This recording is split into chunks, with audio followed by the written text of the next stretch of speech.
Hello, good evening. আজকে একটু অন্যরকম টিফিন দিয়েছিলাম হাজব্যান্ডকে। ওর আজকে নাইট শিফট আছে, তাই জন্য বেশিরভাগ দিনই রুটি নিয়ে যায় রাতে খাওয়ার জন্য। কিন্তু আজকে ভাত ভাজা দিয়েছিলাম, কারণ কদিন আগে আমি নিজের জন্যই সকালবেলা বাসি ভাত ছিল সেটা ভেজেছিলাম। সেখান থেকে খেয়ে বলেছিল বেশ ভালো লেগেছে, যদিও সেটা নর্মাল চাল দিয়েই করেছিলাম।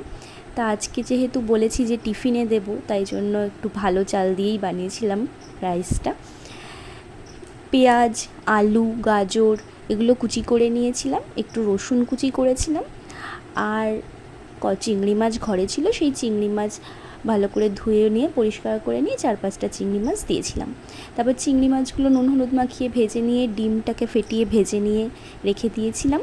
তারপর কড়াইতে গরম তেল দিয়ে একটু রসুন ফোড়নে দিয়ে সাথে একটা দারচিনি, একটু লবঙ্গ দিয়ে ওই আলু, পেঁয়াজ, গাজর কুচোনোটা দিয়ে ভালো করে নেড়ে চেড়ে সেদ্ধ মতো ভাজা মতো হয়ে গেলে ওর মধ্যে একটু ম্যাগি মশলা দিয়েছিলাম, একটু নুন হলুদ দিয়েছিলাম, আর একটু টমেটো কুচি দিয়েছিলাম।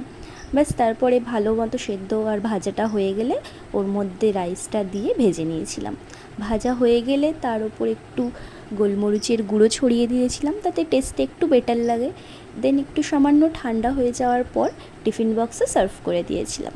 ব্যাস, রেডি ভাত ভাজা।